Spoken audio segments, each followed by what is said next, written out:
Hello, and welcome to Live on Leadership with Eric Rosecrants, today's guest. Eric, I am so excited to talk with you today. When you come to us from beautiful sunny Florida, as opposed to our shared hometown of Chicago. So very smart of you to be in Florida in February. 100%. Already showing how genius you are in prioritizing what's important. Yes, and I know how to manage a calendar to allow me to do it. Right, exactly. Love flexible work. Awesome. Well, Eric, for those of you who don't know me, I am Beth Napleton. I am an expert in helping leaders and mission-driven organizations remove obstacles to reaching their goals. So I do that through coaching, through consulting, through retainer-based work, through day-long kind of intensive transformations. And I am excited. I think about leadership. I love thinking about leadership. And I invite each week a guest from my life who I've learned a lot about leadership from. And Eric, this week it's you who I've certainly learned a lot about leadership from. So Eric grew up, for those of you who don't know him or are new to Eric, he grew up in Ohio and is a proud Buckeye. Is that a fair statement? Oh, no. No. You're OU. See there? I'm keeping you on your toes, making sure you're listening. I know, right? But you Bobcat, proud candies Bobcat. Buckeyes. I feel like you have brought me some Buckeyes from Ohio, right? The little candy ones. Yes. Very important. I'll forgive you that one time, but that's okay. it. All right. Never again. You know. So after college, Eric joined Teach for America as a core member, teaching 8th grade English in the Bronx for 2 years, and then joined full-time staff at Teach for America, where he was for nearly 8 years doing a million roles. Eric, I think that's probably where we met for the first time at the 2009 Institute-ish season. Would that have been right? Yes, that's when I started. Yeah. So I think that it was probably some sort of crazy institute visit where both of us were running around with our heads cut off like a chicken, being like, it's institute. Yeah. There were definitely massive spreadsheets attached to my mind to the name Eric Rosecrants. It was like, and here's the spreadsheet. I feel like you were doing risk management work at the time. And now that we've worked together so much more, you understand that I actually have like a very healthy tolerance for risk. Yeah. In a way I'm pretty sure that I was like, Beth, why are you being a rebel and not filling out any of the spreadsheets that we need you to fill out? Eric, because I'm the like a true rebel. That's my role as the leader. Exactly. Yes, but you did a million jobs there. You were in finance, you did communication stuff, you did risk management stuff, institute operations, finally working in the office of the COO, kind of supporting strategy and special projects. And then I believe that is the point in the story where our dear friend Shannon Donnelly, who was on, I think actually just last week, stole you away. She was wooing you, recruiting you. And I believe you signed a contract at Universal Studios or perhaps in Orlando on a trip. Yes. He was, yes. Yeah. Yeah, I think Shannon actually brought me, she was on the trip with me and she brought me a card that was basically the job offer and then was like, do you want to just sign the contract while you're here? And I was like, why not? Let's do it. And she was like, look what I'm packing. I was like, that sounds great to me. And it's interesting because, you know, Shannon had worked with you really closely at Teach for America and she kept describing you as a utility player. And I remember in 2011, long before we met when I was founding the school, somebody else described someone to me as a utility player. And I was like, whatever. And then after 2 or 3 or 4 or 5 years of running a school, I realized that was like actually the ultimate compliment you could give anyone. And if you ever hear of anyone who is described as a utility player, you should hire them immediately, just immediately. It doesn't even matter if you have a job opening or what it is, they will never let you down. And so I feel like when she told me that, I had matured enough to realize that this actually was exactly what we needed. And you came on board at an interesting time where initially we were poised for some big growth. You were doing a lot of talent work and kind of codifying our practices and hiring. And then we had to pivot into recovery mode and really shoring up our operations. You know, and I think like many organizations were maybe trying to grow too fast, too quickly, you know, but you were just invaluable and then spent 3 years. How 27? I think I was there for 3.5 years. Yeah. And then, then the pandemic hit. So that's when everything just goes to like, when was time? Yes, exactly. So. Who knows? There were 2 years because it was amazing. And thank God you had built the ops team up to where it was. We had so many systems that were running smoothly. Things are ready to roll because then it was time for a new challenge, which was how to run school remotely. Right. So, why not? We pivoted. Yes. So I think you really helped in that. And really, we'll talk more about how you really built up the team, you know, and kind of really help take, you know, I think a hodgepodge of practices and help them become really systematic, really joy-filled, hired great folks, really cultivated them. You know, I think about the team now and it's just really thriving. And a lot of that was due to large part to you. But then, of course, in 2021, you returned to Teach for America, which I think initially we had talked about you maybe being at our school for 2 years. So we got 4. So I feel good about that. Right. And you work now in the Office of Transformation, helping individuals and networks of teams kind of lead their core work while also building capabilities or relationships that leaders need to navigate the realities that exist and the realities that are coming, and kind of how to go from A to B from there as well. So I feel like there's also a theme of transformation in your work, which is kind of interesting. Which is cool. And of course, you're also a consultant, right? And have a website, Work, which we'll put up later, kind of focused on helping CEOs bring their visions to life and offering support and talent and tackling complex challenges. So that is Eric. For those of you who don't know him, there's your quick bio and intro. And he's awesome, hilarious, a supportive friend, a great person, mixes a great cocktail, and hosted only once, I believe, hosted the after party for Chicago Collegiate. Never again. You know what? It turns out that, when you have, I think, 2 staff members passed out in your bathtub at various points in the night, you just say, you know what? I'm good. There's only a certain amount of colleague vomit that I will tolerate, and that is 0. Yeah. So that's an interesting question. How much vomit of your colleagues, by the way, are you willing to clean up not at work? Like, this is not at work. Yeah. No. Yeah. I actually drive past there. I drive past your old place every Thursday after I drop my daughter off at dance. And I always think of it and think of the scene from that evening. So anyhow, so let's talk about leadership. So, when we met, let's think about actually when we met and you were working at the institutes and doing all the risk management work and different pieces. When you look back at now and think about your leadership journey, what did you kind of take from that point in time? What was like, did you look back in the story of your life? What was that chapter teaching you? Yeah, I mean, I think the institute world, because I know you just talked to Shannon last week, and Shannon is like a mastermind when it comes to operational, just like how you keep yourself organized, the things you think about, like what do you prioritize, how do you strategize, how do you tell people no, and like how do you invest people. So there were like that. I think is like one of the most joyful work experiences that I've had, because I think Shannon had built an amazing team of people, and unsurprisingly, we all still keep in touch, which is crazy to think about, that I think it's been like 10 years now and we're all still like, oh yeah, I think we just worked together yesterday. And I think that there was just that element of coming straight out of the core as a teacher and like being thrown then into a pretty complex team. I was set up with the skills and nothing was unclear to me as to what I was supposed to do in my role. And I think that was a really good life lesson as I became a manager later on, to say like, how do you do that well? And I feel like I always reflect back on my time with Shannon and I'm like, how did she do that? And like, I love that, like Shannon loves to give me a hard time about this, because she made us do status reports every week. And I was literally like, why am I doing this status report? This feels like back in the day where they had like the movie The Office and like people are like, you got those reports and like the stapler. Right. And I was just like, Shannon, why are we doing this? And now as a person who has led a team, I was like, oh, I get exactly what she was doing, and actually did it really well in a way that was super efficient. And I think that Maya even writes about her in Together Leader about like the systems that I complain so much about as her team member, but really what I think the reason why we're so effective. But I think it just gave us like the foundation of like, for me, like what it looked like to be extremely effective in ways that I'd never seen before and never knew I was even capable of.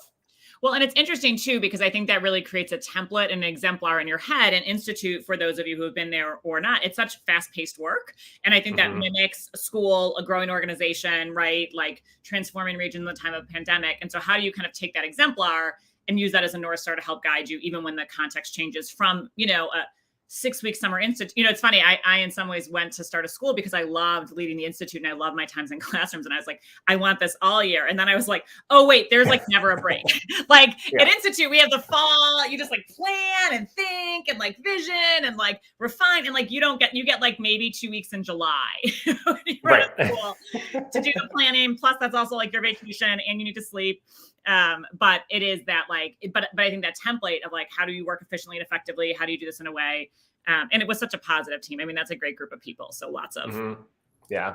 Well, and I think the other thing that I'd add to is it's like, you talk about the utility, like the way that I think that really forced us to be all utility players, because it's literally everything from like, there's like an outbreak of some crazy virus on the campus that like we need to just figure out how to do, to a new compliance thing that's coming from the Department of Ed. Like there's just constant like just constant new challenges. And I think it really did set me up in a way where I was like, okay, well, I have a set of very basic skills that I can use and apply to really anything that we do.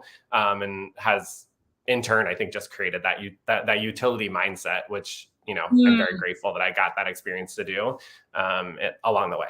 And it's interesting because I think that is interesting. I've never thought about like, what's the mindset of utility player, but I think it's like the roll up your sleeves. Here are the skills I have. How can I bring them to bear? I mean, you guys, didn't you like jet off? Was it the Atlanta Institute as an outbreak of something? You were like cleaning bathrooms. Like it was like highly contagious. Yes. Yes. It was called shigellosis. And I'm pretty sure, I don't know if you're going to have like Lanisha or anyone on this later, but anyone from that institute, like will literally be able to tell you all the stories of us being in hazmat suits, like taking selfies because it was so ridiculous, like the things that we were doing. But it was in all pursuit of, making sure that we got to keep this running no matter what. Because we need the teachers to be healthy so they can teach kids. Exactly. Can't let summer school down. And like, here we go. No, that is, yes, I have never heard of it, but I have heard of it. So I don't want to have that kind of scarring experience. It's like, I will never forget that. So absolutely. Yeah. What do you think, you've had a ton of experiences since then, maybe a few more hazmat suits, maybe more than you thought, but what have been some of the impactful leadership lessons you've learned along the way since then? Yeah. I think that, one of the biggest challenges I think was actually shifting away from Shannon's team because she ran a ship that was so clear and tight that I was just kind of like, all right, well, this is the way that everybody works. And so when I shifted over to, I actually supported the COO at Teach for America at the time, Susan.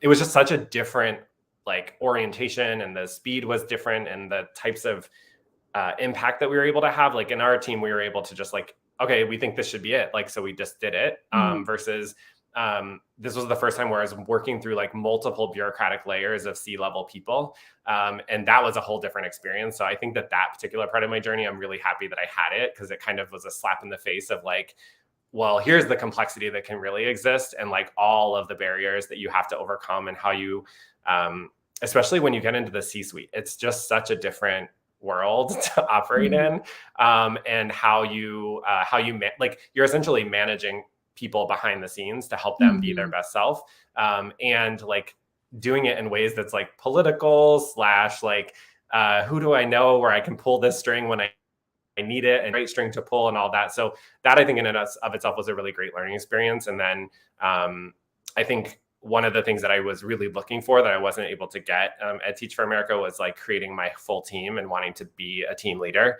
which is what I did at Collegiate. And I think we'll talk about that later. But I think that was like one of the pivotal moments in my own development, was like actually saying, okay, I'm going to take the reins and like be a leader of a team rather than just like a manager of one person, which I found to be one of the most impactful experiences that I had at Collegiate. Like, honestly, like I would never in a million years, like not do that again, because it was the most amazing experience to do that.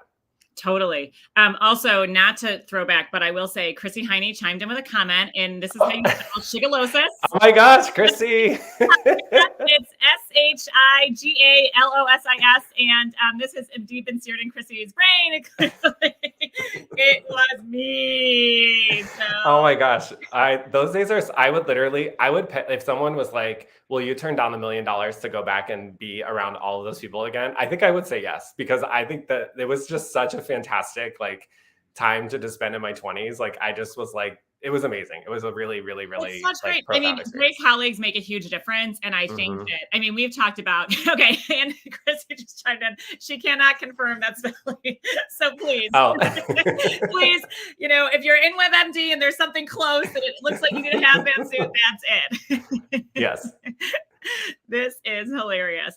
Well, and amazing. I think that like, even it's interesting because, I do a lot of strengths coaching, and one of the strengths that shows up in a lot of people's top 5 is relator, which is working hard with friends to achieve. And relators love working hard with friends to achieve a goal. And I feel like there's a part for all of us. Like, I don't think I have relator in my top 5. I don't think you have relator in your top 5, but still there's a sense of like accomplishment and achievement. And like, it's just like great to be in it with good people working towards a meaningful and those friendships that last, decades. I mean, it's pretty awesome.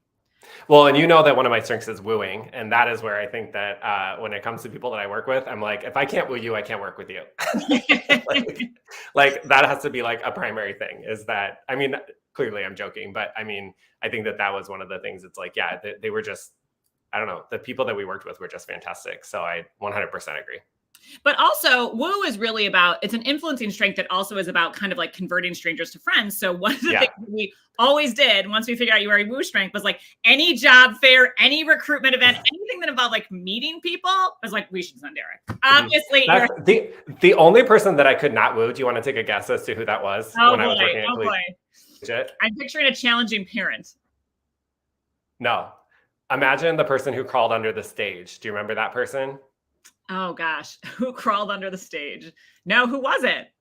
The health inspector. Oh gosh. I believe her name was Sandra, and I wish I knew her last name because I would blast her on your little podcast. You would be like, you are. To be fair, she was very passionate about her job, and that is another, one of those crisis management. Health inspection didn't go as planned. Right.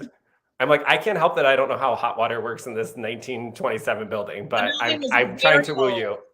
Every time there was like a rainstorm, the bathroom flooded. I mean, it was just, you knew that the street was going to, the street was going to overflow on the way into the parking lot, like working with the city. Like there are myriad of challenges, big and small, like as much as I know right now you're working through so many layers, but it's interesting because like in some ways I think on these, like, it's like, there are still a lot of layers, even in these small organizations where it can be easier to get things done, but it's still like, on the other hand, you're probably also not worried about the street flooding.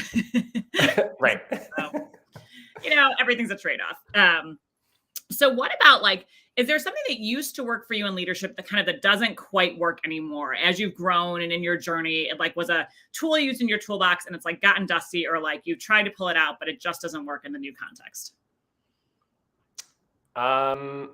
Yeah, I mean, I think the one thing that I personally am always adapting at is, and this I will credit to you all introducing me to Maya, and I hope you talk to her on this later because I will definitely watch that one, is that I think when I went to, I had always operated on a system of like how I sort of like managed my people and like what I thought I should be doing and how I should be keeping track of things. And then I feel like when I did finally like actually go to the Together Leader training, it was like a very pivotal portion where I felt like for a while I was just like copying everything everybody was doing. And I was like, okay, well, this works. Like Shannon told me to use a flexi binder. I think you told me to use one too. I was like, cool, I'll use the flexi binder.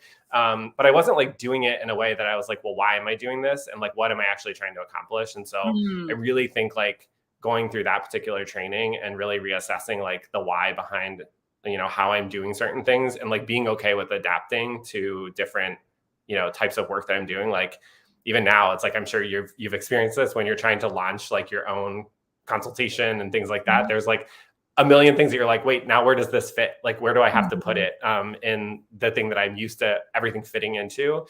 So I think that that's like the place I've adapted most is like how I sort of like keep myself organized, but the systems that I'm using to kind of continuing to push me into different levels of my leadership and being able to understand, like, I feel like when I first started, it's like, oh, can I keep track of all my to-dos? Whereas like now I'm like, well, I have more than that. Like I need to know like what's my strategy, prioritizing, like, especially when you're managing people, like how am I knowing what they're doing and what they need from me and how am I assessing it? So that all fits into the larger like organizational strategy used to keep myself, working. And so I think that has just become more complex over time in ways that have really sort of pushed what I'm able to contribute because of how I am doing that behind the scenes for myself. Well, and it's interesting, right? Because as the complexity of your role evolves, how do you as a leader evolve your organization systems, evolve your thinking, like move up and think higher? And I agree with you. I just don't think anyone is better than Maya doing that and training that. And I have like 4 copies of the Together Leader on the shelf behind me. Same. First thing I recognize, right? I take it out and I go with it. My brother is a car dealer who is thinking about hiring an executive assistant. And I was like, you should buy Maya's book and read this chapter. Like that is, you can pay me for a dedicated day of Step Back where I basically take a lot of the lessons learned from that chapter and help you make them, transform them into your car dealer context. So widely applicable. So what? I think you just created a new business for yourself, Beth. Just like go coach car dealers. Coach car dealers. Well, I do have a family background for it, but I am known as the black sheep in the family professionally. So I am finding it. It's good to have some separation in big families. But that's the beauty of educators, right? We can do everything. Like I can teach anybody. I know how to teach an effective lesson on, they just transitioned email servers this week. And that was quite the big deal. My dad was telling me about it. My brother was telling me about it. I was like, wow, this sounds intense. Transitioning the Mapleton mail server.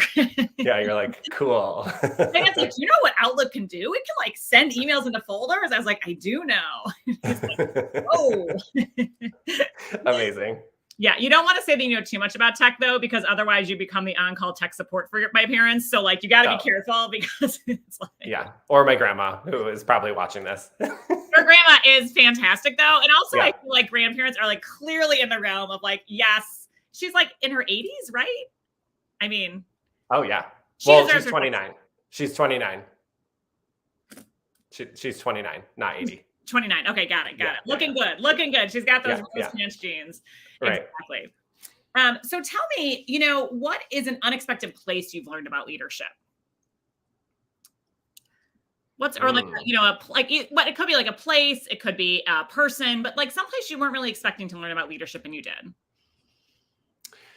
Yeah.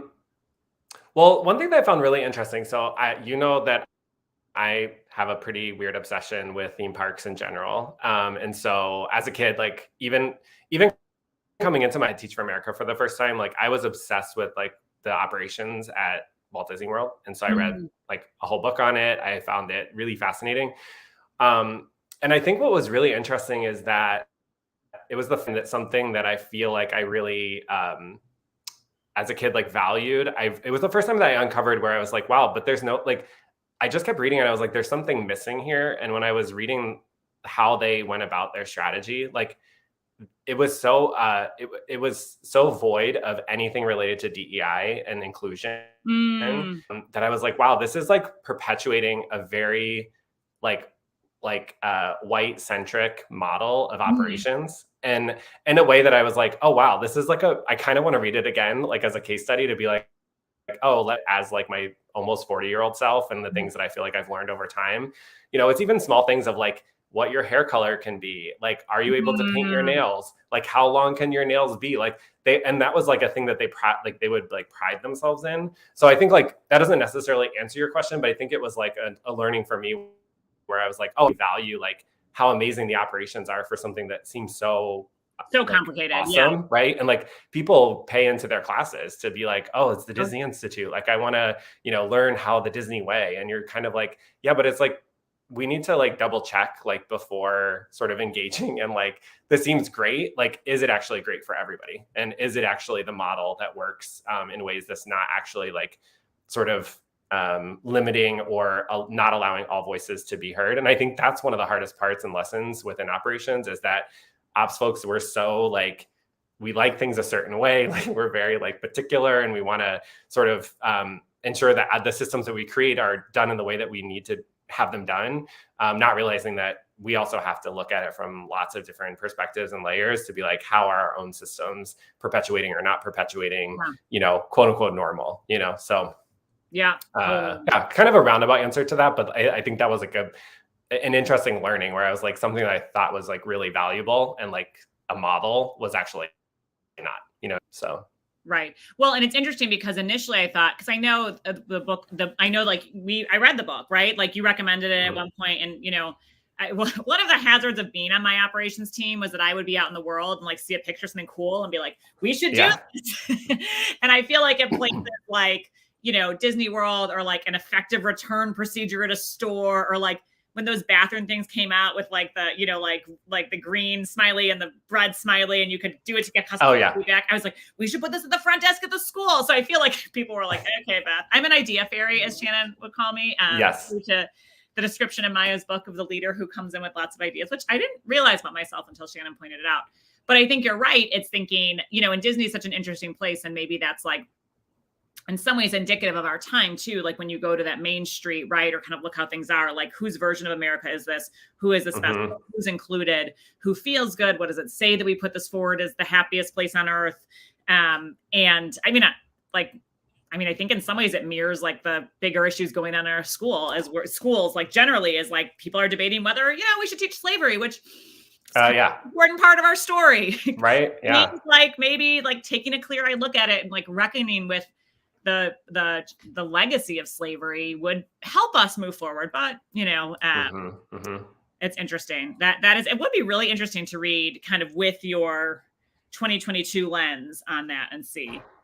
Yeah, because I'm sure there's so much in that that's problematic. And to their defense, they've adjusted the way in which they approach some of their. I don't think it's perfect, but they're at least starting to. They have evolved since then, but it is just an interesting perspective, and like it's a reflection on myself too, to be like, why wasn't I challenging that earlier? And so I think we're all on a journey, and it's important to identify when you're like, oh, why did I think that? And like go back to, to that and see why, and when I think about it as like, well, this is what like highly effective cultures, like to what extent has white supremacy culture infiltrated that, has influenced how it is? Why do I feel the need to have this in writing? Why do I, the idea of a sense of urgency, I think deserves a lot of unpacking. So interesting to think about, but we're all on that journey. So yeah. So tell me, so transitioning to that, we both care a lot about equity and justice and inclusiveness, and, the world certainly, and actually the time that we overlapped at Collegiate, I think the world was, was right after the presidential election of 2016. And certainly I think, in the middle of the pandemic, George Floyd's murder and the unrest that resulted from that. So, as you think about, diversity, equity, inclusiveness, and justice issues, what are you thinking about? What actions are you taking? Well, let me start first. Like, what are you proud about what we did at Collegiate as a leadership team and as a group of people kind of working to, as I like to say, bend the arc of the moral universe towards justice a little bit further? What are you most proud of what we did? Yeah, I think that was an interesting time. So I think the team that I actually managed at Collegiate and built was all women and all diverse. So I was the only male. I was the only white male, like white cis male, right, on the team. So it was a constant thing that I always had on my mind. It's like, when all of these issues were happening, it's like I couldn't just go into check-ins and just be like, great, let's check in. It was constantly like having to assess where our people were, like what would, how are they being able to come into work? And at the same time, like we're a school, and like there were lots of things happening within the school and our kids, and just there's a lot there. So I think even in just addressing it in general and trying to find a pathway or forum to like create conversations mattered.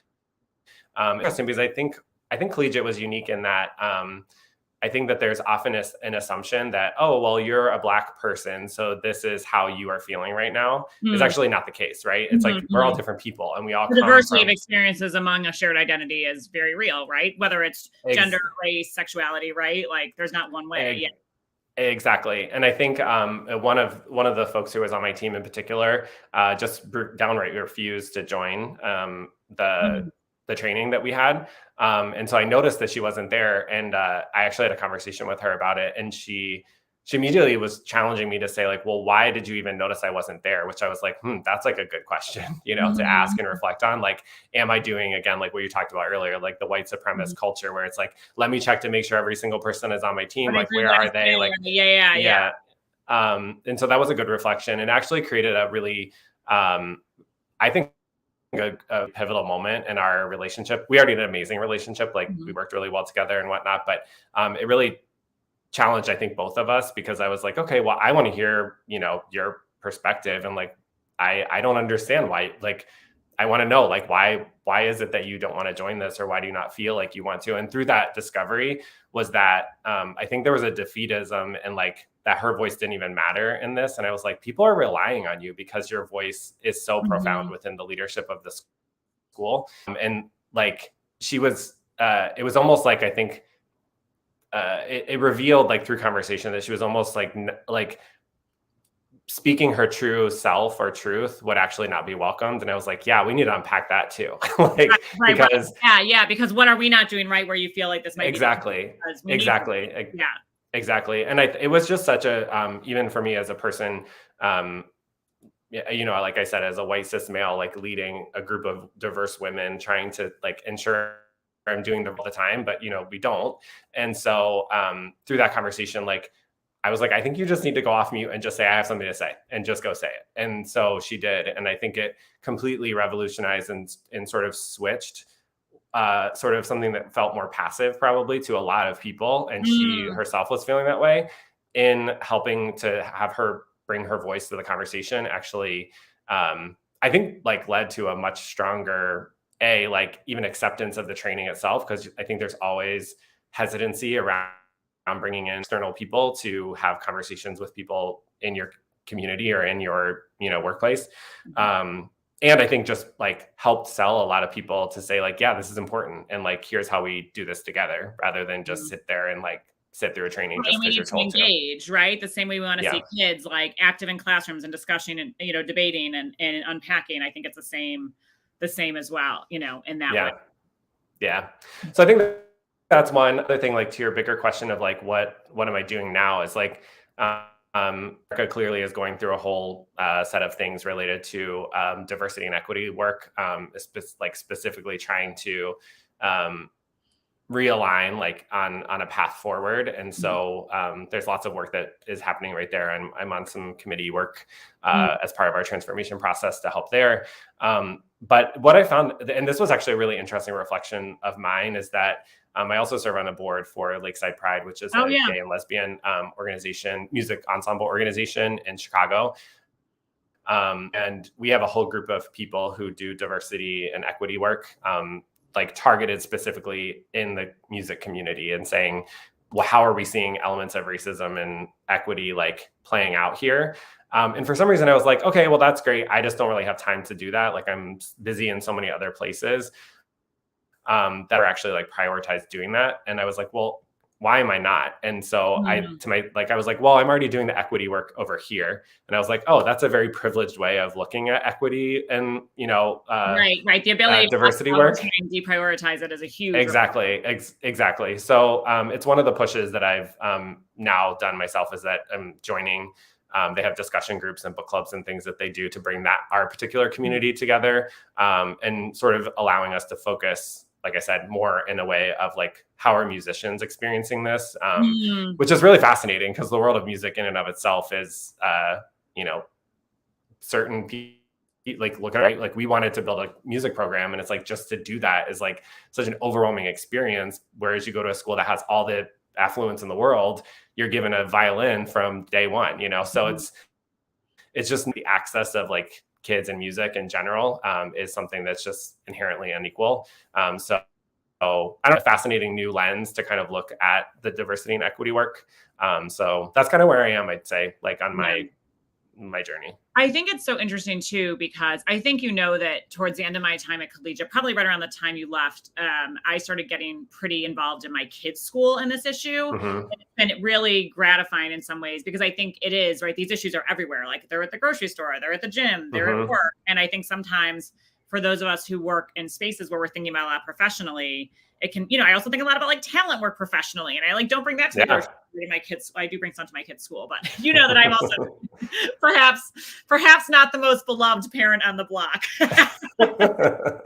Not easy to have an expert in leadership, sending their kids to school and looking at all of your communications. But it has been really neat, and also kind of neat for me personally to like bring this interest and like have the two come together in a way. I imagine the music piece is interesting too, because you've been a musician. You were in the marching band in college, go back every year to march at homecoming. Like, I feel like musician is one of your, core identity, but it's certainly an identity. So agreed. Yeah.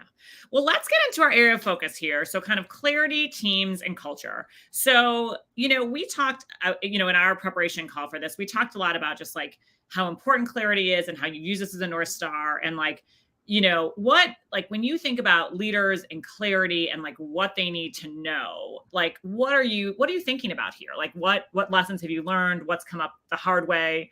What have you really seen work? Like, I'd love to kind of hear you expound on that a little bit. Yeah. I think one of the things I feel like as a questioner, which I learned from you, Beth. Yes, you do love Professor Rubin's habits. That was a great PD bootleg. If I do say so. One of my favorites. Yeah. So, right. It's the 4 tendencies, right? How you respond to expectations. You respond to inner right? Questioners need to know the why. to meet expectations. I am an obliger. I just need like a deadline. Right. Or, you know, and someone to tell you need to do it. Yeah, exactly. I thought you were a rebel though. No? No, Tracy's a rebel. Tracy's a rebel. Okay. And then actually we've had all 4 tendencies on these lives because Tracy's a rebel. Shannon is an upholder. So she responds to both. Tracy responds to neither.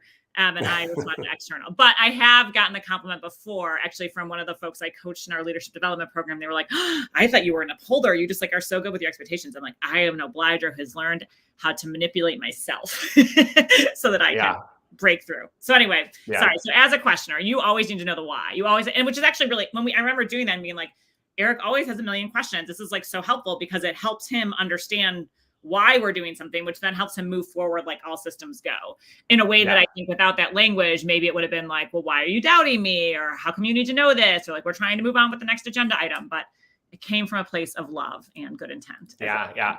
And the reason why I bring that up is I think that that was in my pursuit of clarity. And I think that like oftentimes I think that when we're trying to do work together, it's like, okay, everybody says, great, we're aligned and like ready, go. And then it's like, you get 14 different products because you're not aligned. So I think that that's one of the things I've actually spent a lot of time thinking since I've left collegiate around clarity because I saw how, or not clarity, questioning, because I saw it play out a lot in my new team where I actually had to like talk to them about like, okay, the work that we are doing is like super unclear. Like there are lots of, like we could go in multiple directions. So I feel like I'm the type of person that I'm like, I just want to get it right. And so I just want to ask like a million questions till I get to the point of like, great, this is the clarity that I needed. But also realizing too that like I learned this really great tool, which you probably know about because you've read a million books, but it's it's like the seesaw between advocacy and inquiry. And have you heard of this one? It sounds familiar. Yes. I feel like I have it in my head.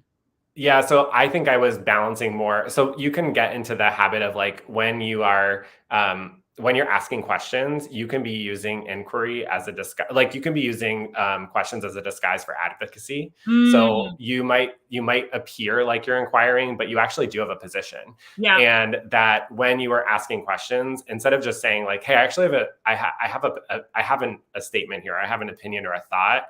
That instead you're just using the questions to be like, before I say this, I want to test the waters and see like, is this actually like out there, like, okay, and appropriate? And it creates an environment that's kind of bizarre and weird. And that was one of the things I've been working on of like, how do you balance the two? Because inquiry is important to understand another person's like, are you really saying this? Are you not? So that I can know whether or not I can get on board versus being like, let me question until I can actually say the thing that I want to say instead of just saying it outright in the first place. So I don't know if that gets to your question, but it just randomly popped in my head of sort of how I've taken something that I think like can be an asset, but also can like, to your point, say like, are you doubting me? Are you this, that, and the other? Like questioning can really come across in ways that actually diminish, I think, you as a leader. So I think I had gotten some feedback from Susan actually, and she was like, I think that this is where it is. And it was one of the most helpful pieces of feedback that I'd gotten as like a reflection on a way to take something that I can do well, but like strengthen it to my advantage to actually, be more straightforward and direct in like the actual things that I'm thinking rather than disguising them in questions. Well, and it's interesting too, because I think that like it also highlights to me how important like trust is, open lines of communication, assuming positive intent, and how like even just hearing you say like, here's what I need to be able to move forward is like, as a leader, it's like, okay, when I hear that, that can be helpful. Now, sometimes I don't have a clear answer. Yeah. There's ambiguity, right? The more you get, or, what would be the sign of, yes, this is a home run, or like, yes, this is like moving the needle. But I think that it's always, I feel like we did this a lot on our teams, and Shannon does it a lot, like these, like, know yourself, icebreaker team, like, because it really does like foster trust. People love it because it's fun and they talk about it, and it helps you like just have language to be able to describe, whether it's, kind of how you prefer to work or, communication style, et cetera. Yeah. Well, so let's talk about, teams, and let's talk about building teams. And, that was something I know you mentioned was really powerful. And you, Eric, I feel like had some very, I don't know if pivotal moments, but like impactful experiences with hiring. I feel like we've talked a lot about hiring, and the good, bad, and the ugly. And so maybe like, let's start there with building teams. Like, what are you thinking? What do you think about building teams, or what have you really learned about this as leaders think about hiring and assembling teams? Yeah. Well, even without you asking me this in our conversation before this, I was like, I'm going to say on this podcast or whatever this is called, that if you need to find someone who will help you with your hiring process, Beth is the person. So hire her. But in all seriousness, to set the stage, I think when I joined Collegiate, I was not hired to lead a team. I was hired to help with talent strategy, which I'd never done anything with. That was like complete new territory for me. So I kind of learned as I went. Yeah, exactly. I was like, I felt like I had a pretty good grasp, like through the development of our talent strategy, of like what it looked like to like hire in general, just a lot of exposure to the hiring process in general, because I'd never really done much of it. What was tricky is that I think I might have been part of this decision, but then we decided to just eliminate the entire team and then try to hire a new a person to oversee school ops. And we couldn't find a role. And so we went through multiple, hiring processes. And eventually we were like, we just need to find someone. And so I was like, it seems like this might be a place where I can just scoot over and like actually start it. So that's setting the stage, as we literally just obliterated the entire team. And we were like, we just have to start over from scratch, which I think was a blessing, but also a curse, because we were on a deadline to like get a team in place. And so it's like that. I think it's like the first lesson I learned is that even when you don't have people in place, you don't want to hire the wrong person, because if you hire the wrong person, then you're stuck in a place where it actually makes more work for you, or you're in a place where you're just constantly thinking about, well, what if that person leaves, or what am I going to do? It's just this constant stress. And I did experience that in the first time that I hired, because we hired 2 school ops folks for the beginning, one for our high school and one for our middle school. Our middle school person, who is still there, Trisha, is wonderful. And she is one of the most fantastic people I've ever found in my entire life. I feel like who could just be so in sync with the work that I needed from the team. And also, like, I think time and place for her was just really developmentally great for her. But our counterpart, like amazing on paper and had a lot of experience, and Beth, you and I talked a lot about debriefing this particular candidate, is there were a lot of red flags around not ever working in a school or being in an environment that our kids work in. And so there were questions that came up in the interview about like, will I be safe, and things like that, that when I looked back on it, I was like, I definitely glossed over that, because I was like, I just need this person and she should come. And she's got experience, and we need somebody from high school. And right, exactly. Yeah. It's like, in some ways, it's about giving people the benefit of the doubt, which is like a lovely quality as a person, but in the hiring process can be problematic, right? Yes. And the thing, so what was really fascinating, and this was one of my best management lessons that I learned in the role, is that she gave me her 2 weeks notice within like the first several months. Yeah, it was close. Yeah. And I immediately was like, you're not quitting, you're staying. And I did everything I could. Like, I was there until like 9 p.m., like trying to talk her off a ledge, like just doing all the things that I was like, okay, this is like amateur 101 stuff. Like, why am I doing this? When it comes to being a team leader. And so eventually she was like, yeah, I can't. And we let her go, or, she went her own way. And we hired one of the second most amazing people that I feel like I've ever hired, which is Tammy. And she is fantastic, and one of the most amazing people, I think, to have worked at Collegiate as well. And so, it's one where it's like, had we done the hiring process right in the first place, maybe we wouldn't have found Tammy, which I kind of like, well, I had to go through that heartache to experience and find her and like be the right person for the role. But what I think I learned from that, and you really pushed me on this, Beth, was to do like an evaluation of like, go back, look at this particular candidate, and where were the places where you actually like missed a flag, where you overlooked or glossed over something, or in the hiring process, like, were you even clear on what you needed and what you actually were looking for? And I think that, what's the book that you, it's Who, I think is the book that we used to, Who was one of the books. Yeah. So you created amazing resources that I think just really laid out lots of clarity around sort of what the hiring process should look like. And from there, you forced all of us to do it. There were each of the administrators like had to go back and be like, what was your worst hire? If you have a person currently in seat, let's go back and look at their interview resources. Like, what were the things that you should have seen or could have popped up? And sure enough, every single person had that. It's just like not rocket science. It's there. And so I think learning, like moving forward, the things that I learned was like, you actually have to know like what you're hiring for and know specific skills. How are you going to test those skills? Like what's the process even going to look like? Where are you going to find your talent? But then the sort of like third thing that I think that I learned from you in this whole process is that the reference checks are like literally the most important of how you go about the hiring process in general. And I think back to like how I actually went about the reference check, and it was like her current boss or something. And he was like, yeah, she's fantastic. And I was like, great, hired. Like, instead of asking the sort of like through line thread questions about like, tell me about a time when this person really struggled. Like, how did they, work through that?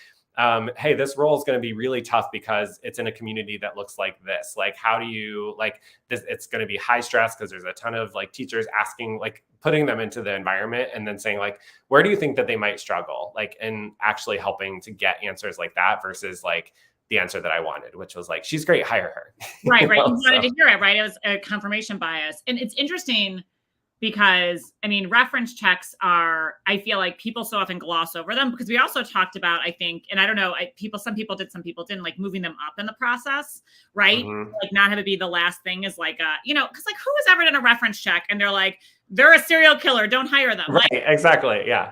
People give you, and I also love a good backdoor reference check. Like if I see someplace that I know someone who works there, and even if they're not a reference, I'm surely going to ask about you. I feel like I've gotten more scoop that way. And frankly, as leader, I get that all the time. I got an email last week with someone who's like, hey, this person worked at Collegiate. Do you know them? What's the deal? So like one, that's always helpful. But two, like done well, it can really tell you because like everybody's going to struggle at something, right? And everyone does. And it's not about, are they a good person or what's their intent, but it's about how do you as a manager glean the information, as in this case as a hiring manager, glean that information to help you decide, like, given where we're at as an organization, is this going to be the right fit, But I think that also goes to like clarity, and, like in figuring out the role. I mean, that like, when you sit down for, honestly, it can be a half an hour max. Like, how important is school experience to me in school ops? And is it a nice to have or is it a must have? And why is that? And for, us to go back and forth and kind of spar over that to help get that clarity, because I think that there's an argument to be made both ways, right? It just depends on the context and situation and what the high school's needs are and what this and where the skill set is. But I feel like so often when the hiring process has gone wrong, it's because there's not clarity on the role and what it demands and where it fits in. And by the way, hiring for this role today, might look very different for this exact same role in 2 years because of where the organization is. So I don't know if you're that training that you're referring to. It's funny because I offer like a version of that training now that I'll work with people for a day and revamp their process. But I don't know if you remember, it was a difficult decision at the moment because I just realized that we are so unaligned on hiring and different hiring managers and how do I get my people together, but how do I pull my principals out and it's hiring season and what am I going to do? And it was over spring break. I was like, how do you feel about giving up 2 days of your spring break to do this? I do. Yeah, you're right. Compensated, but I knew that the principals weren't going out of town. We were 52-week employees. It would be quiet. I think it was maybe 2 days or like a day and a half. I put some bonding stuff in there. We brought, some nice meals, but I remember at the time feeling like, I really never asked people to like work on vacation, work on the weekends, do that. But that felt so important. And like, it was such a key moment, spring break for hiring for the next year that like, let's get it right now, because if not, we will suffer the consequences for at least 12 more months. Right. And there's never the time to take 2 days from the flow. And so therefore you just need to sometimes, because at the end of them, you'll be so glad you did. And I'm glad to hear you thought it was useful, because I did try to make it very actionable, real, an environment of learning, and then you were ready to go out and hire, in a more aligned. Well, and I think it's just so helpful too, because that particular training, I mean, it still sticks with me. I know exactly where we were, like what we, and all the things. But I think what was really profound about that particular training is that, you can read all the books in the world of like how to do it. But I think when you actually take real case studies, which is what we did, which is to say, like, really take a mirror to yourself about like this particular thing, like look at all of the data that you pulled about this person. And where are those like flags that you should have caught, or where are the places that you sort of glossed over or didn't do something in this particular process or whatnot. And I think it just was illuminating in ways that we were like, oh, this is obvious. Like we are doing a certain thing wrong, or we should be adding this to our process along the way. And I think just built such a huge amount of knowledge in a very limited amount of time. Like I think I grew so much as a hiring manager in just like those 1.5 days, like in ways that I think had I like read, or done other stuff, like just wouldn't have actually had the impact that that particular training did. Well, I'm glad to hear it. And I think that's what I even do with clients now is like, send me some stuff. Let's make it real. And then also when we're talking about roles, we're not figuring out some like fairy tale role. Like what's the role you're hiring for now? Let's get clear. Let's pull up your Bamboo HR. One of the more popular initiatives that Eric started, our favorite HR partner software. Right. But like, let's pull up the resumes and pull out two. And I remember we walked through a couple candidates, and it was clarifying for everyone, because I think that I know that I remember thinking there were two, and I thought the other one would really. And then when we walked through them, there was one that was more clear, who ended up becoming, an assistant principal. And so I think that, and later the principal of the high school. So I think that I was glad to hear that was impactful, because you just do this stuff, and especially if you're going to like use people's spring break, or pull like for me to tell someone like, hey, can you pay a lot of money and take a time and do this? But it's like it really does like stick with people and pay off for years to come. So. 100%. All right. So before we get to lightning round, what about culture? Tell us a little bit about team culture and some of the kind of key components or advice or things to think about. What are you thinking about team culture and kind of building effective teams in their culture? Yeah. I think that we talked about the 5 dysfunction of the team, which I think is like cliche, but also very helpful. But it's there for a reason, right? Yeah. Exactly. For my team in particular, I think just the idea of like the foundation of trust is just so incredibly important. And a school setting is really helpful, because you're literally you're in it together, like every single day until the pandemic happened. Fortunately, we had a couple of years together beforehand, so we were able to build our team. But I think just for me, and I learned this from you and Shannon and others who I've worked with, is like knowing about people and like beyond what they are at work is so important, and like ways that feel authentic to them. So you can't be like prodding in a way that's like, tell me all your dirty secrets about who you are. Like in knowing like, oh, you really care about your grandson, and it's important that you finish work by 4:30 so that you can be there to pick him up at school for certain people. And if I didn't know that as a manager, I'm going to manage differently. And so I think really trying to figure out who people were and like what really mattered to them and what was important, and holding them accountable to it. Like I know for Trisha, when one of the things is she's very involved in her volunteer community. She always has like personal things that she's trying to do. So I was like, okay, when you show me your action plan for the week, where's all that? Because right now I'm only just seeing work. And so it's like working with them to say like, how do we balance both of this? And I think that over time builds the trust. I think the clarity of expectations is really important. So people know what success looks like.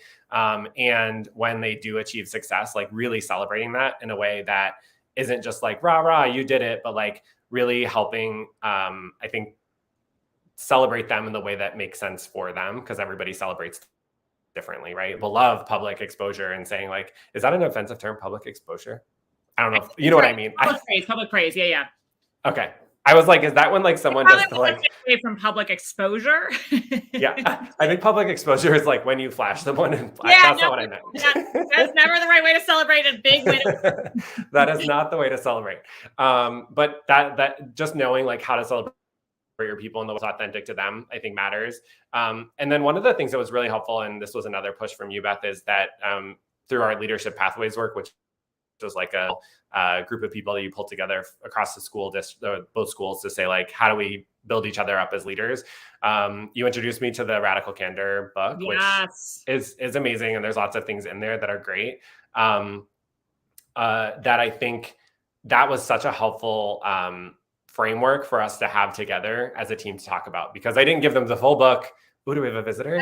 I was looking to see if I have the fig near me, because I've had it by my desk, to the right of my desk, but I work by myself, so I don't use Radical Candor. Yeah. I was wondering if one of the twins ran in. I know. No. Thankfully. Yes. No. Yeah. But Radical Candor was it was so helpful, because I think it just gave the language. Like there's so many frameworks, and I think you can pick whatever one applies or you feel like you can manage best to. But I think it just gave us the language to say like, how do we engage with each other? How do we like, when things are tough, like how do we talk about it? Like how do we push each other? And so I felt that was really helpful. Actually, like Essie, who was one of the clerks that I worked with, who I love, she's near and dear to my heart. One of the things that she gave me as a piece of feedback was like, Eric, you always ask about XYZ thing. Like, are you asking like for a reason? Like, I know how to do this. Like, you don't need to keep checking on me on this, which was a great way. Like, even though it doesn't seem radically candid, it was like, I care about you. Like, yeah, she's like, I care about you. You have a million other things to do. And like, challenging me to say, like, do you actually really need to be in here and involved in this? Which then brought me back to my situational leadership days, which I was like, why haven't I evaluated which, like, how close or far I am from the work? But yeah, it just helped us to have conversations, even that simplistic, to just like push each other to be even better and stronger as a team. And I felt like it was just a really helpful, way to lead. So, I mean, that book I think was, it's really the intersection of caring personally and challenging directly, right? It's an axis. Yeah. So you really want to do both. But what does it look like? What happens when you care about someone, you don't challenge them? What happens when you challenge them and you don't care? What happens when neither are true? And I think that I love helping people weave that particular like thread into their organization, because, I think the reason that resonated for me was at the time we had a lot of really caring, well-meaning people who were not challenging each other. And there was a lot of drama that was underground or that was passive or that was whatever. And it was like, we have got to be able to like speak to each other truthfully, or else we're not gonna be able to get past. And we just saw too many mistakes. And so I think that really helped just like people. And I think it might be educators generally. Like, I just think people are like really like nice and kind and caring and mission-driven organizations. And so they don't want to say like, this feels like a waste of time to me, right? Or like, why am I doing these reports? Or I actually think that this teaching is not up to par and like, we have to figure this out. And so I think that really helped make us a more, a more candid and more direct organization in a way that just like helped us focus on our mission and reach the goals. But yeah, it is really and also I'll add one more thing, not related to that, but one more thing that I think is important for teams is that, and you knew that I was very strategic, and that there has to be a pipeline for your team at all times. Like, what is the trajectory? Like, who are the people that are going to come in after? And that was one of the things that I was strategic in how I hired, right? Is like, we knew that the two women who are leading school ops were both really fantastic people. And we had to figure out ways, like, how do you keep them longer, right? Like, they can't stay in like in roles forever. They have to be able to evolve and adapt and whatnot. And so I have eliminated many roles that I've been part of. And I did that in this at Collegiate too, is trying to find ways to, I think, eliminate your role and like allow us a pathway for other people to take on the work. And like, that was one of the most fun challenges, I think, for me, was like, what are, like, talking to other people and saying like, what are the things that you think would make my people ready to X role? Because I think that was a question that, you have to get your administrators or the people above you on board to say like, yeah, these are our constraints. This is the thing. These are the things. And so I felt like sort of balancing the needs of the people that you're supporting, but also like advocating for them in higher levels to say like, how do we get them into the places, and sort of figuring out the alignment of all of that, I think is just so important as you think about like a longer term health of an organization, especially for a team like ours that was so new and had just been built, but at the same time was like, I'm not going to be here forever. So I want to make sure it continues, right? Need to think about people's development. You just do. And it needs to be in a stepping stair way so that it's not like, because the other mistake people make is like, we'll just do this huge project and then you really struggle and you're like, oh, I don't know, maybe you're not ready for this, as opposed to like, you just have to be thoughtful. It only takes like 5 minutes a week to say like, here are my people. What am I doing to help them grow? But that kind of discipline over time helps you to see the fruits ultimately. It's interesting. I was just talking with a good friend of mine. She's thinking about applying for a very high profile position in an organization. And I'm like, what is wrong with them where they can't fill this internally? You know what I mean? And honestly, that's what I see when I see positions open. And look, there are times for you need a new voice, you need fresh energy, you need someone who has a skill set that doesn't exist on your particular team. You need a math expert, but so often it's like, can you eliminate your role? Or if your role can't be eliminated, can you really coach your successor? And I feel like, it's interesting because both with Tracy taking over as CEO for me, my institute assistant director took over as my director, right? I had a team instruction, but it's like, that's part of your responsibility as a leader, is kind of growing people into it, and not in a way that's like, it's thrust upon them, but in a way that like, they really come in and don't skip a beat, right? I mean, the ultimate I can give you is like, of course we miss seeing smiley, fun Eric around, but we don't know, there is not an impact on the quality of the school, the smoothness of the operations. That's really important. So. All right. Well, we could talk all day, but we won't. But because we will move to lightning round. I know. So tell me, what is a book that's meant? I was a reading teacher, so I always ask, what was a book that meant a lot to you professionally that you recommend? Professionally, a book. I think it would go back to Radical Candor. I really like that book. I thought, yes, I think it was, there's just so many good stories in there. I think there are some problematic parts of it when it comes to DEI, and they're working through that. And, it's interesting to see how they'll adapt the model moving forward. But in general, I think it's a really good, solid resource for anyone. And a runner-up would be situational leadership. I remember reading that book. Situational leadership is a great one. Yeah. I love it because it's like 60 pages and you're like, great, got it. And it's so transferable. Like you can use it in so many situations. Definitely. How about what's another resource, like a podcast or a website, newsletters, Well, I thought about this question, Beth. So I'm going to go off script here and say, I don't really listen to podcasts that I don't do a lot of reading of like these types of things but I just I do it through word of mouth, but I do have a really favorite new podcast that I love. Secretly, and maybe not so secretly, that I love the Real Housewives. They're so proud, but I just love them, and because they're so messy.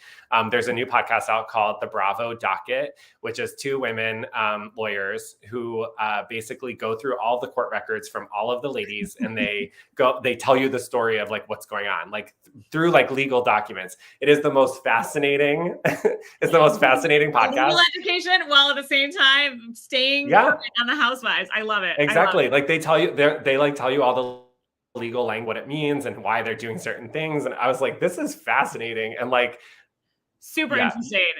Interesting. And that's also speaks to like, look, as leaders, like we don't there was a time in my life when what I was reading before bed was related to work. And now it's not because like I'm older and like work gets my attention during the day. I'm not going to say the housewives get my attention at night, but maybe with the podcast, I do read I know all the housewives from all of my celebrity gossip magazines. So those certainly, I'm always on top of those. Fear not. I've got those current events. All right. What about some mentors personally who've meant a lot to you? I think for sure, like you and Shannon have been incredible resources for me. But I also, I've been so lucky. Like right now I work with Fatima and I work with Susan Nasiambi. I think she goes by Fatima Burnham now, but she's amazing. I get to work so closely with them, and I worked closely with them before I left. And so they've just always, I feel like the most constructive criticism or feedback I've gotten has been from them in a way that I've read in and like, wow, this is like an aha. Like, I really feel like this was what I needed to hear to kind of push myself forward. And then honestly, I feel like I could name literally every single Institute person that we've ever worked with as like mentor people, because like even Chrissy coming in on this podcast, or I'm like literally like even reaching out to anyone like Chrissy. It's like, you could literally we could find anything we needed through network. I feel like it's just such a powerful network of people that I feel like I'm constantly reaching out to folks and being like, what do you know? Like, do you have any connections here or whatever? So I think it's just that has been an invaluable connection for me too. It's lovely to work with people like that and then just have them, throughout. Makes me want to go back, which doesn't exist anymore, but that's a whole separate story. What about, I'm big on learning about leadership in unexpected places, right? So I call these mentors from afar, like people you don't actually know, but you feel like you learn a lot about leadership from them. Obviously, Bruce Springsteen is a very important mentor from afar to me, and hopefully soon to become personal mentor when we meet as destiny determines. But what about some mentors from afar who've helped shape your understanding of life? Yeah. I feel like this is such a weird cliche version, but I've always had a connection to Oprah with the exception of her problematic support Dr. whatever his name is that believe Dr. Oz, or I think is the one who doesn't believe the pandemic. I believe he's running for that was her one misstep. I know, right? But I feel, so she just recently, I don't know if you knew this, but she recently just started up Oprah Daily, which is her new subscription. Instead of having the Oprah magazine, it's the new version. But I found so many, what I really enjoyed is sometimes it's hard to as you're thinking about what diverse perspectives or authors or things that you're trying to find, and she's up in such a way that's so easy to go in and be oh, you recommend this book, I'm gonna go read it, and 99.9% of the time I read it and I'm this is fantastic. No, I'm so glad that I had that exposure. Exactly. Yes. Yeah. So I would say that's my cliche. Oprah's a good one. answer. Well, and in fact, this Live by Leadership was inspired. I have my 8th grade yearbook. What do I want to be when I grow up? I want to be like Oprah, a talk show host. Exactly. Now you need to steal you need to go back to Collegiate and steal that Oprah chair that we got and put it in your office, so then you can actually the white leather. I don't even think they were Yes. leather. And I am spiritually probably I live about half a mile from where the Harpo studios were. So I do feel like that energy is in the air. So we're building something here. I feel like you should end every one of these podcasts with the you got a new car. Woo, woo, woo. Right? Exactly. That Oprah energy. We're all aspiring to build. And then what is something you're loving in your life right now?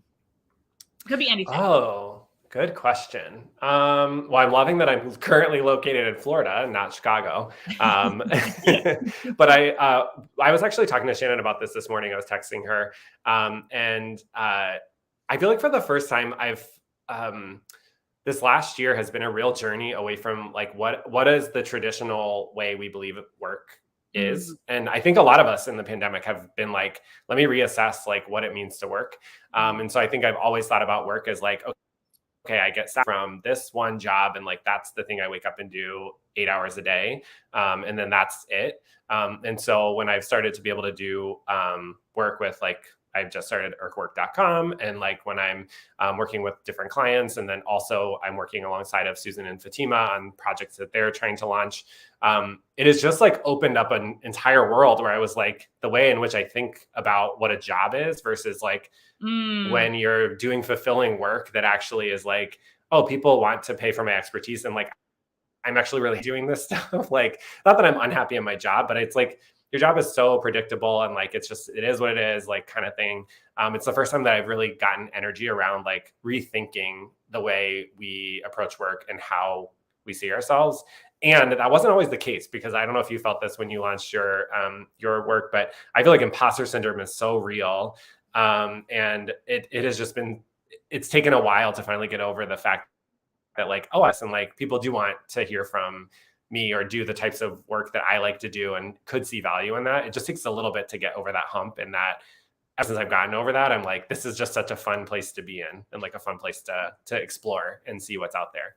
Well, I think in some ways it's thinking about, I've thought about marriage a lot the past few years as I went through a divorce, and it's you can't depend on your partner to be everything to you in all ways. And I think it's the same thing with your job, right? Mm-hmm. So it's interesting to think about just you have to have friends and family, and I have mom friends and college friends and TFA friends. And so I think it's the same way with your job in some ways. It's how do I feed different parts of myself? But speaking of work, I'll put the website up. And for those of you listening, it's www.erkwork.com. Tell us a little bit about ErkWork and what you're up to. Yeah. So ErkWork actually came from an idea that Shannon, I keep going, Shannon must be the that I talk to in my life, apparently. But Shannon had always had this idea. I think she called it what did she call it? OpsCore?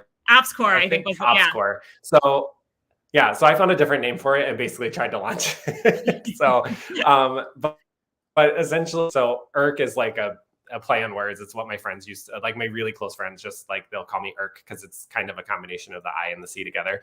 And so I was well, that'll work. And so, so basically the idea is that basically taking all the stuff that we had learned, we had talked about earlier in Institute, what is it to be a utility player? And can you have a group of utility players come together to offer services and consultation around how to do things effectively? And one of the things that I think we did really well on our team back in the day, and I learned as a sort of foundation, is we did it cheap and we did it easy. And not to say that I'm going to be cheap, but but it was done in a way where what we really meant, we were efficient. We eliminated a lot, just mess and complexity that doesn't need to exist there, because I do think that the tendency is to just keep piling on, and not looking at what is it actually that you're trying to accomplish, and just being really clear and then driving toward that every single day to get it done. So that's the kind of stuff that kind of why I wanted to launch it. And then I'm still in my very infancy phase, but it's essentially an extension of the COO brain. So the things that fall under the COO, everything from talent to operations support to figuring out how do you develop, or how do you develop and execute teams, all of the budgeting / I have to do HR compliance, like all the things that are just like piling up, especially for, I think, smaller organizations like Collegiate would be a good example of like time of year. And I just need that extension to kind of help me through that piece so that I can navigate the rest of the work. So that's the design, hoping that we'll, find a lot more folks who want to partner along the way. Well, but I think it's a great resource. Like there were just so many times you think of where you're like, how do I, and it's interesting because I think you do for COOs what I often do for CEOs, which is like, I know I need to get X done, but I do not have the time or space. And so I just like outsource to this right hand to help me get this through. And I think that, I know you're helping when Shannon's on maternity leave, you'll be doing some work for Collegiate, right? Like, I think that's a great example, or people, on an intern basis, or can you take this project through? I think it's really helpful. So I'm excited to see where it goes. And I'm excited that we've been talking about this for a while. And so it's exciting to see it kind of come to fruition. So all right. Well, we're going to wrap up. So if you enjoyed hearing these gems and reflections, please sign up for my newsletter. The link is on my website, which is www.bethnapleton.com, or on Instagram and Facebook, because that's where I, for example, yesterday, there was a very exciting announcement in my podcast, which is in my newsletter, which is not yet public. And if you are like, I really need to think about hiring, I need to revamp this, I need to think about this internal leadership development program, any of the areas that Eric and I talked about today, the link is up to book a call. It's also on my website, Beth, BETHNAPLETON.com. You can book an intro call, complimentary, and let's talk about possibly partnering on a consulting project. So think about, how do you make your organization more direct? How do you incorporate more accountability? How do you think about celebrating those wins, or developing utility players, or kind of working on this so that some of the wins we talked about today can become your wins? So Eric, it was such a pleasure. Thank you so much for joining. Thank you, Beth. I'm excited to talk again soon. Yeah. Okay. Bye.